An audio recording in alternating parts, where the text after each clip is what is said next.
Nós estamos aqui mais uma vez com o nosso programa Especialidade Ciência para a Vida, dando prosseguimento a uma conversa extraordinária, é o pensar, muito além do que o fazer, porque as ideias são extremamente importantes.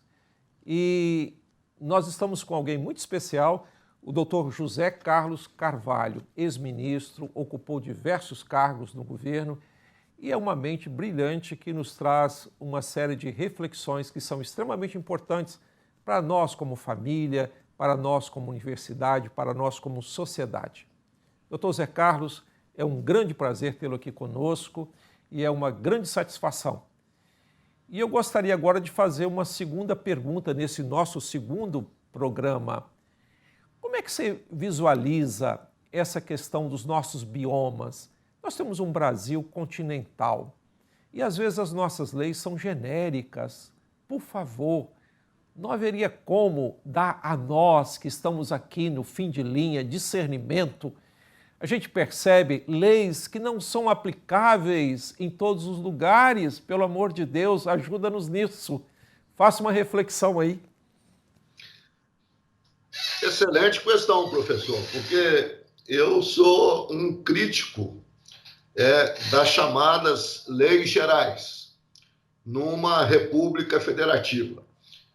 Crítico no sentido de que a lei geral é necessária, mas como já está no próprio nome, a lei geral pressupõe que ela seja complementada por normas específicas. E no Brasil isso não ocorre de maneira adequada. Você menciona os biomas. Nós temos uma lei geral, recentemente aprovada no Congresso, em 2012, que substituiu o Código Florestal de 1965, que é uma lei geral para todos os biomas. Mas nós sabemos que cada bioma tem a sua especificidade. A Mata Atlântica tem especificidade e temos especificidades dentro de um mesmo bioma. Dentro de um mesmo bioma, dentro de uma mesma bacia hidrográfica, nós temos diferentes realidades. E isso não é considerado numa lei geral. Então, quando você tem uma lei geral, uma norma nacional, numa república federativa como a nossa, num país continental como o nosso, num país com uma diversidade fitogeográfica, biológica e social extraordinária. A realidade do Acre é completamente diferente da realidade do Espírito Santo. E quando você tem uma lei nacional, e é interessante essa reflexão que você provoca, o final da lei normalmente é assim, para quem acompanha isso. Esta lei se aplica em todo o território nacional. Ora, então, a mesma lei que se aplica no Acre, se aplica no Espírito Santo, que se aplica em São Paulo, se aplica no Mato Grosso, em realidades fitogeográficas completamente diferentes, em realidades políticas e sociais completamente diferentes, em realidades econômicas completamente diferentes e em realidades as mais diversas. Então, é fundamental que a lei geral, que a norma nacional, seja complementada por normas específicas, seja de âmbito estadual, considerando que nós somos uma federação, seja no âmbito das próprias regiões dentro de um estado. Vamos pegar o nosso estado de Minas Gerais, onde nós vivemos. Embora tenhamos tido o privilégio de nascer no Espírito Santo, temos também o privilégio de viver em Minas. Isso nos torna um brasileiro mais completo. Perfeito. Isso é uma coisa que eu sempre cito, que eu gosto sempre de citar, e tenho certeza que você também, que nos nossos corações não existem fronteiras que separam o Espírito Santo de Minas. Com certeza. Então, é com essa condição de brasilidade que nós falamos disso. Então, na verdade, nós somos tratados como se não fosse uma federação. O nosso processo legislativo é como se o Brasil ainda fosse uma república unitária, porque na medida que você faz uma lei nacional sem especificidade para os biomas e para as diversas regiões fitogeográficas, você acaba tendo uma extraordinária dificuldade de aplicar a norma, porque em algumas circunstâncias de realidade local, ou a norma é inaplicável, ou a aplicação da norma inviabiliza completamente a vida num determinado território. Vamos citar claramente, para dar exemplos para o telespectador poder compreender isso, a questão da proteção dos remanescentes florestais nas propriedades rurais. Nós temos uma realidade, lamentavelmente, histórica, né, de degradação dos biomas. Aqui também podemos fazer uma reflexão interessante. Você menciona os biomas, menciona a degradação, né? Eu gosto, aqui é importante, quando nós estamos falando de ciência para a cidadania, para a vida, nos referir sobre o bioma no qual nós estamos inseridos, Viçosa, né? Zona da Mata Mineira, Espírito Santo inteiro, Rio de Janeiro, São Paulo, que é o bioma da Mata Atlântica. Esse bioma foi severamente castigado. O Brasil tinha duas grandes florestas tropicais, a floresta tropical atlântica, que nós chamamos de Mata Atlântica, e a floresta tropical amazônica, que nós chamamos de floresta amazônica, e sem mencionar a importância do Cerrado, da Caatinga e dos Pampas, como outros biomas fundamentais no nosso complexo fitogeográfico.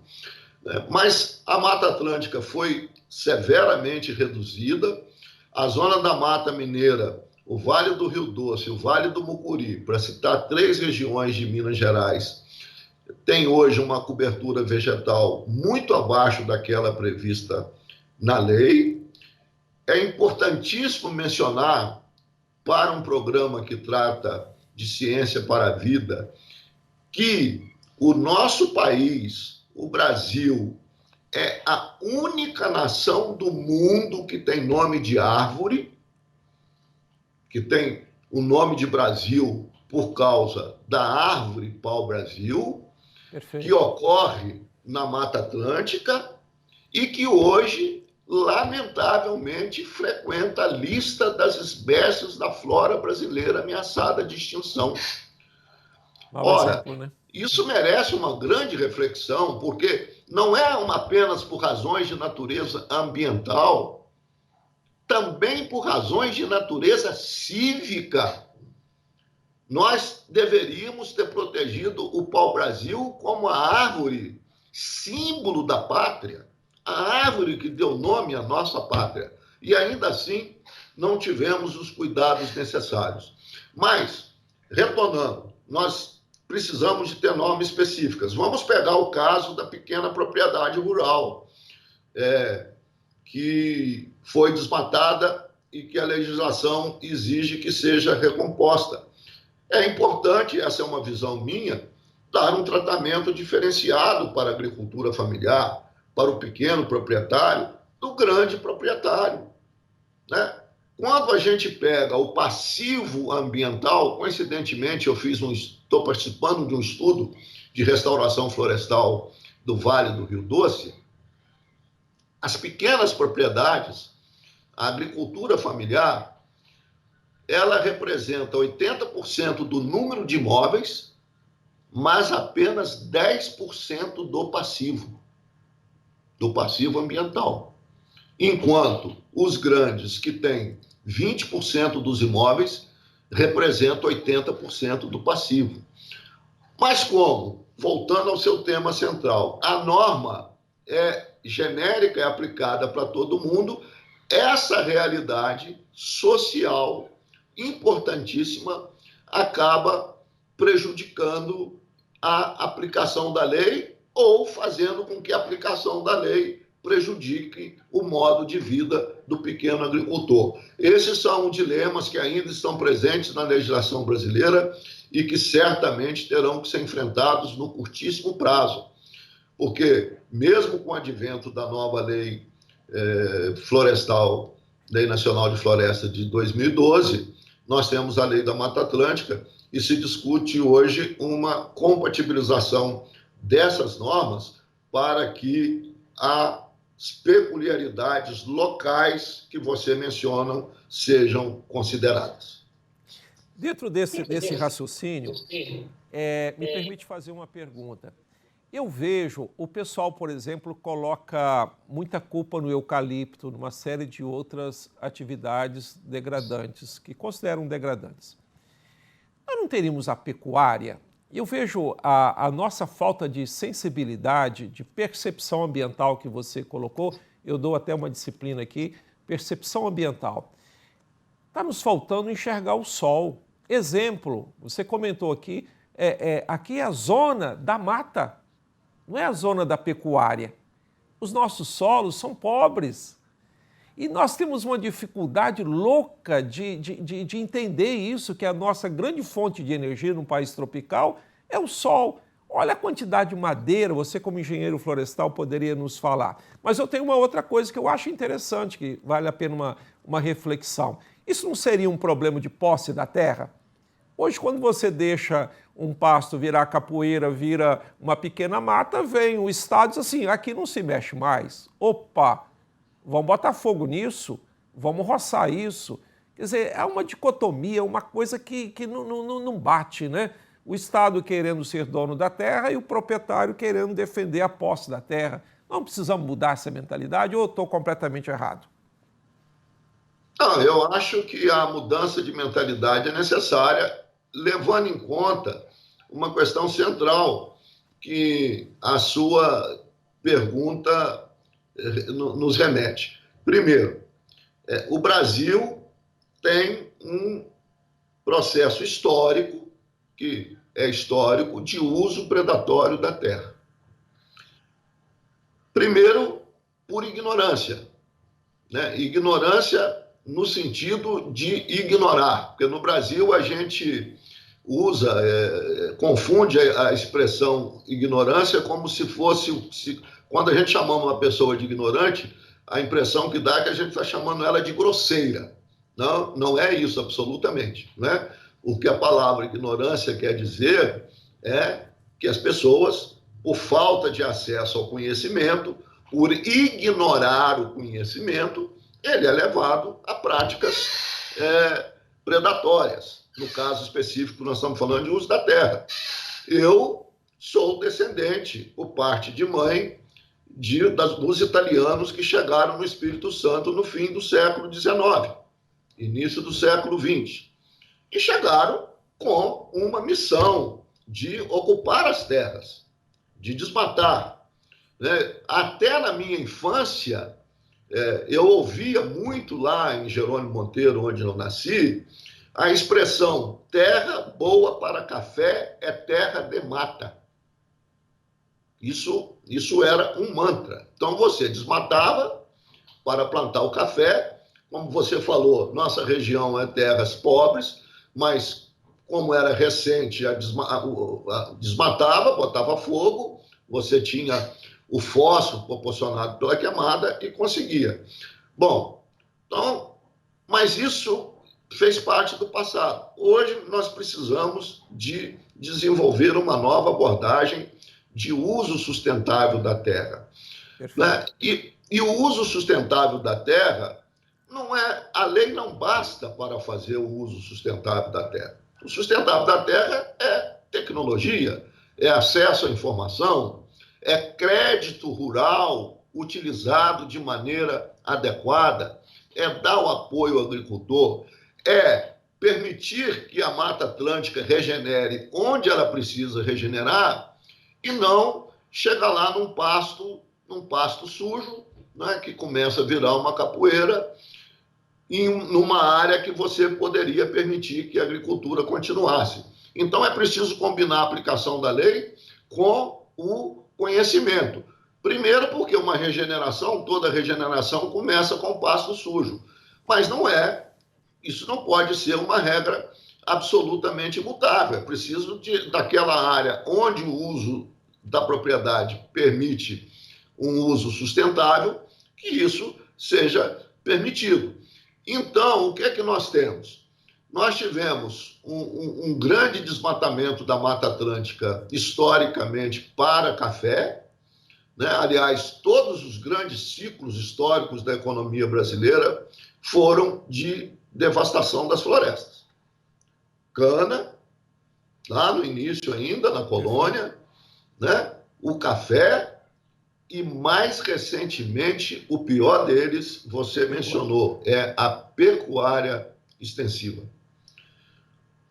Veja, o Brasil tem aproximadamente 700 mil quilômetros quadrados, 70 milhões de hectares de pastagens degradadas, de pastagens que não estão inseridas no processo, estão subutilizadas, Perfeito. quando não abandonadas no processo de produção.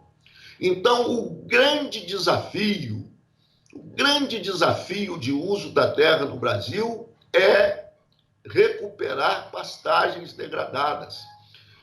E aí é interessante, se discute eucalipto, se discute monocultivos, o próprio café. O nosso problema não está, né, nesse tipo de uso da terra, nosso problema está na pecuária. Se você pega a zona da Mata Mineira, Vale do Rio Doce, Vale do Mucuri, onde você tem os maiores percentuais de terras abandonadas, inclusive em processo avançado de erodibilidade, terras que estão se pré-desertificando. Se você vai de carro de Patinga a Valadares, de Valadares para Aimorés, de Valadares para Teoflotone, é um cenário triste. Concordo. Porque o processo de intemperismo tropical, que as pessoas não se dão conta, né? O intemperismo tropical, ele agride o solo de maneira mais intensiva e você já não tem o horizonte A do solo, praticamente já desapareceu. Perfeito. Em grande parte. Então, é fundamental para se imaginar o uso sustentável da terra no Brasil, colocar atenção total na pecuária. Perfeito. Na pecuária, sobretudo na pecuária extensiva. E eu posso dar um exemplo pessoal. Eu comecei a minha carreira no Instituto Estadual de Florestas em 1975, trabalhando em Governador Valadares. Quando eu cheguei em Valadares em 75, logo no final dos anos 60, estava havendo uma transição. Tinha terminado o ciclo da economia da madeira, baseado na exploração das madeiras nobres e comercialmente mais valiosas do Vale do Rio Doce, Jacarandá, Peroba, Gonçalo Alves, Jequitibá, etc. Nos anos 50, o Porto de Vitória era o maior porto exportador de madeira que era retirada do Vale do Rio Doce, em Minas e no norte do Espírito Santo. Então, eu peguei uma transição que tinha terminado o ciclo da economia da madeira e estava começando o ciclo da pecuária. Valadares, na década de 70, chegou a ser a terceira cidade de Minas, porque tinha um boom da pecuária. Para você ter uma ideia, e para os telespectadores que estão nos assistindo, eu cheguei em Governador Valadares em 75 com uma capacidade de suporte de 2,8 unidade animal por hectare. Sabem quanto é hoje, segundo os dados mais recentes? Imagino. 0,6. Se for ainda muito amigável, né? Isso. Então, se você pegar a produtividade hoje, 0,6. Unidade animal por hectare, cabeça por hectare. Isso, inclusive os estudos que eu tenho participado, só para as pessoas terem uma ideia do que isso representa, com uma produtividade de 0,6 hectare, de 0,6 cabeças por hectare, a renda média desse agricultor é de R$ 252 por hectare ano. Perfeito. Essa Eu faço esse cálculo com os meus alunos e trago por mês. Isso dá R$ 20 por mês. Era melhor você vender madeira, vender lenha e ter a biodiversidade. Mas parece que a sociedade não... A gente não acorda para isso. Mas, professor Lânio, sabe o que é mais grave? Que é gravíssimo. E nós não podemos, nós que estamos na academia, que temos alguma responsabilidade, temos que estar quase que fazendo uma pregação sobre isso. O mais grave é que nós estamos repetindo esse modelo na Amazônia. Perfeito. Isso que é o grave. O fato dos nossos antepassados terem desmatado a Mata Atlântica é compreensível numa realidade histórica e socioeconômica, mas reproduzir o modelo de uso predatório da terra que ocorreu na Mata Atlântica e na Amazônia é um crime, é um absurdo, porque você colocou muito bem, fazendo o manejo da floresta, se ao invés de desmatar e botar fogo em tudo, como fizeram no passado, se tivesse mantido a floresta, como você vai lá na Finlândia, como você vai na Dinamarca, na Suécia, ainda hoje na Finlândia, as florestas têm 1000 anos que estão sendo exploradas e representa a segunda fonte no PIB da Finlândia. Então, era muito melhor para o proprietário estar explorando racionalmente madeira, fazendo manejo florestal sustentável, que estaria obtendo muitíssimo mais do que R$ 252 por hectare com a madeira, mantendo a biodiversidade, conservando o solo e produzindo água. Perfeito. Porque nós falamos recentemente da compartimentalização do conhecimento científico, da compartimentalização da ciência. Então, nós falamos... Aí vem uma questão importante para a gente refletir aqui. Na natureza, há uma relação de total interdependência entre tudo. Perfeito. Tudo está ligado a tudo. Aí nós vemos solo separado de floresta, tanto é que nós temos uma lei para a floresta, uma lei para a água, sendo que na natureza isso está tudo interligado. Eu costumo dizer que solo, água e floresta formam a trindade santa da natureza. Isso mesmo. É a trindade santa da natureza. É isso mesmo.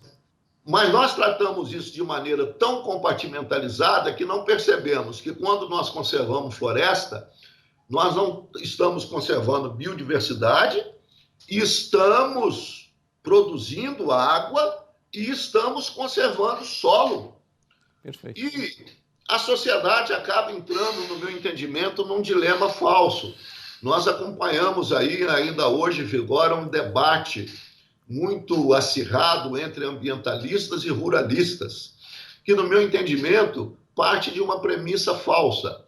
Porque o ambientalista quer defender solo, água, os recursos naturais renováveis por razões, obviamente, ecológicas. Eles têm uma importância ecológica óbvia.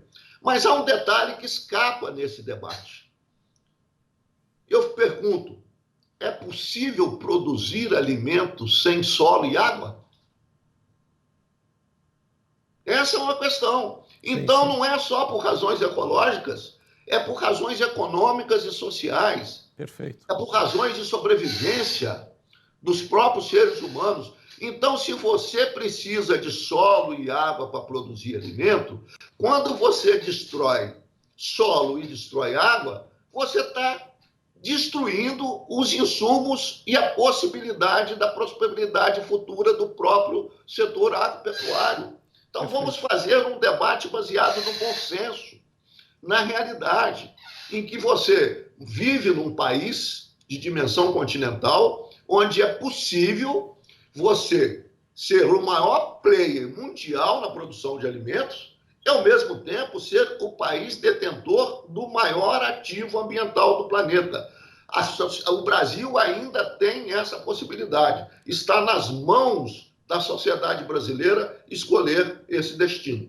Ótimo, excelente, excelente. Doutor Zé Carlos, está ótimo. Ó, a depender de mim, eu ficava aqui o dia inteiro te ouvindo. Mas nós vamos para o intervalo, tá ok? Nós vamos para o intervalo e fique conosco, porque o papo está muito bom. Especialidades, ciência para a vida. A entrevista com o doutor José Carlos Carvalho, ex-ministro, numa conversa maravilhosa.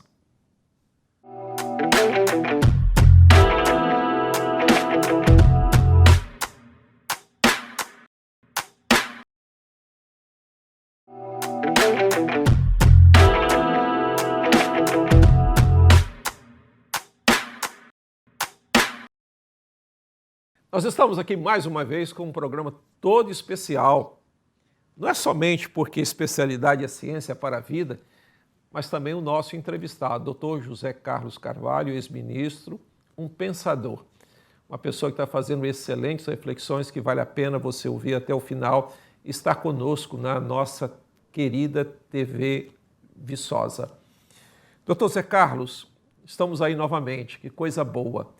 Eu queria fazer agora uma pergunta um pouquinho capciosa para o senhor nesse último intervalo aqui, ou nesse último trecho nosso de gravação. Nós temos um governo atual, nós temos um ministro que tem sido muito criticado. O senhor faz uma reflexão sobre a atual política ambiental nossa e quais seriam os caminhos que, com a sua longa experiência em termos de governo, poderia levantar para os nós brasileiros? Bom, essa é uma questão política, institucional, não há por que não enfrentá-la. Eu sempre, quando sou provocado a respeito da atuação de governos, desse ou de outro, eu sempre gosto de dizer, e aproveito aqui para, desde logo, esclarecer aos nossos telespectadores que não há nada mais suspeito do que opinião de ex. Então, com essa ressalva, eu vou fazer os meus comentários, porque, lamentavelmente, estou entre aqueles que acham que o Brasil vive um retrocesso ambiental sem precedentes. Nós tivemos um grande avanço na Assembleia Nacional Constituinte para fazer uma retrospectiva histórica mais recente, da Constituição de 1988 para cá. Tivemos uma Constituição avançadíssima em meio ambiente. Pela primeira vez, numa Constituição entre as principais constituições do mundo, até por ser uma Constituição relativamente recente, nós temos um artigo inteiro da Constituição tratando da questão ambiental. Isso foi uma conquista extraordinária. Não apenas temos um capítulo na Constituição tratando da questão do meio ambiente, como a Constituição, na ordem econômica, quando trata da ordem econômica, incluiu a proteção do meio ambiente. Quando trata da propriedade privada da terra, incluiu a proteção do meio ambiente. Quando trata da competência do Estado brasileiro, estabeleceu as competências comuns e concorrentes, o que significa dizer que a proteção do meio ambiente é uma responsabilidade comum da União, dos estados e dos municípios. E no âmbito da competência concorrente, inteligentemente permitiu que os estados podem legislar concorrentemente com a União em matéria do meio ambiente, professor, para atender aquilo que nós já discutimos num debate anterior, que é a necessidade de adequar a norma às peculiaridades das unidades federadas.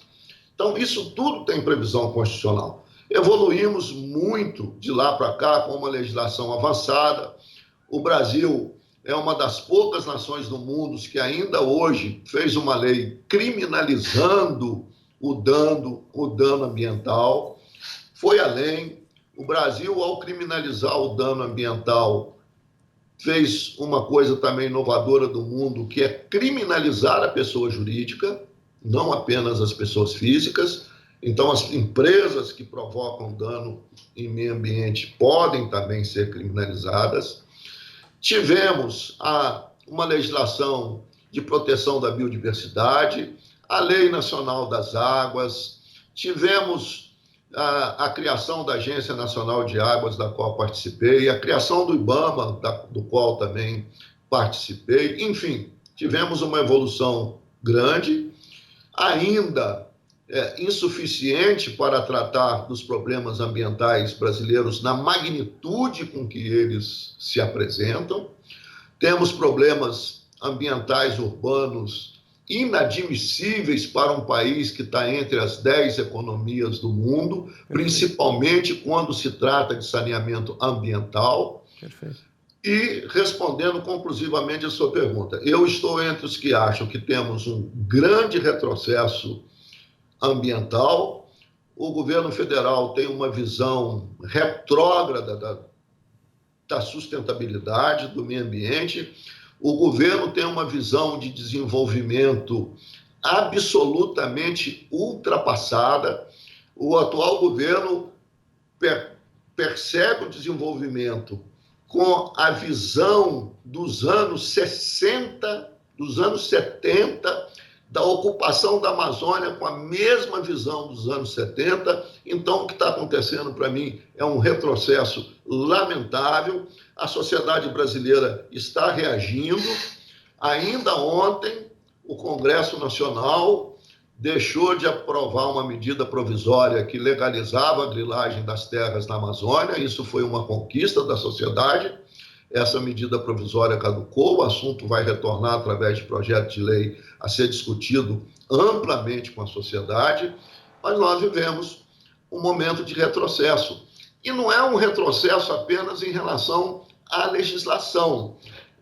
Aqui eu cito aquilo que nós já conversamos. Só a legislação não basta. Perfeito. Tem que ser a legislação, tem que ser a geração de conhecimento que possa alavancar o desenvolvimento sustentável. Uhum. Então, a legislação faz sentido como uma ponte para fazer a transição entre um modelo de desenvolvimento predatório, que vigorou no passado, e a necessidade de fazer um desenvolvimento sustentável. A legislação tem que ter essa característica de ponte, de fazer uma transição. E aí, nós temos que avançar muito mais.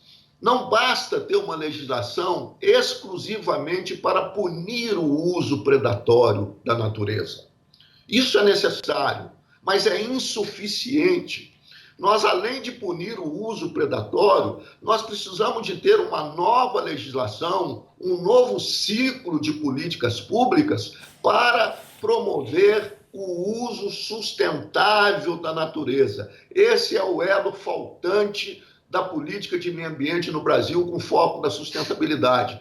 Porque, até hoje, as nossas políticas públicas, a nossa legislação está extremamente baseada nos mecanismos de comando e controle do Estado, quando nós precisamos de ir além para ter políticas públicas e incentivos econômicos que possam promover a sustentabilidade. Excelente, excelente. Nós vamos para a última pergunta. Mas, por mim, eu ficaria aqui o dia inteiro. Eu acho o papo maravilhoso. O que você recomendaria a respeito das universidades? O ensino, os novos, você como engenheiro florestal, o nosso ensino. E eu vejo uma grande preocupação com as nossas crianças. A educação ambiental, apesar de estar lá na Constituição, ela não é efetiva. Nós não temos nem professoras capacitadas como um todo para transferir. Ela ficou papelesca. E muitas das nossas leis são papelescas. Elas não têm efetividade. E uma efetividade com bom senso. Não é simplesmente a lei aplicada nua e crua no positivismo. Faça uma reflexão sobre esse aspecto. Nós não estamos precisando. O que você acha que a universidade, especialmente na sua área, engenharia ambiental, né? engenharia florestal, meio ambiente. Qual que seria um grande norte que você poderia dar para nós com relação ao ensino na universidade? E nesse segundo assunto, crianças, eu acho fantástico. O que nós poderíamos fazer? Professor Lani, eu tenho uma visão muito clara sobre isso. Primeiro, nós precisamos de fazer uma revolução educacional no ensino básico. Isso é uma percepção minha e não sou especialista em educação. É uma visão mesmo de cidadão. Eu acho que nós temos que fazer, primeiro, uma revolução no ensino básico, no sentido de assegurar que todas as crianças possam frequentar uma escola de tempo integral e de qualidade. As desigualdades no Brasil começam quando uma criança entra numa escola de qualidade e a outra frequenta uma escola que depois de 4 anos ainda não conseguiu ensinar a criança a ler e escrever. Aqui é uma das gêneses das desigualdades brasileiras. Então, é fundamental que a gente tenha uma escola integral de qualidade para todos, onde possa ir o rico, o pobre, o filho do patrão, o filho do empregado. Se nós não fizermos isso, o Brasil vai continuar patinando. Todas as nações do mundo que se desenvolveram, que superaram as desigualdades, que venceram a miséria, venceram pela educação.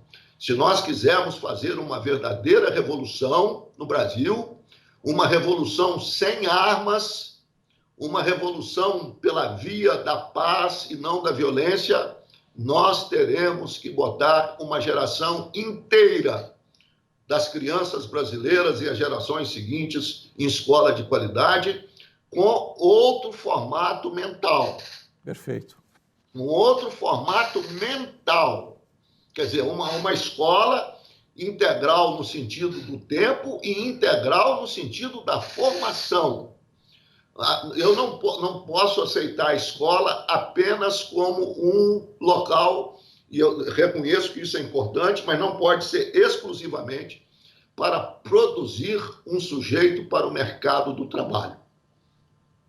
Antes de produzir uma pessoa para o mercado de trabalho, a escola tem que produzir cidadãos. Perfeito. Pessoas com preparo para exercer responsavelmente a sua cidadania. E também estou entre aqueles que acham que, nesse particular, a escola não substitui a família. Nós temos uma distorção no Brasil de achar que a escola vai fazer o que a família tem que fazer. Questões cruciais, como caráter, integridade, honestidade, moral, os valores essenciais da vida, eles têm que estar na escola, mas eles primeiro têm que estar na família. Perfeito. Então, essa é uma questão, para mim, essencial.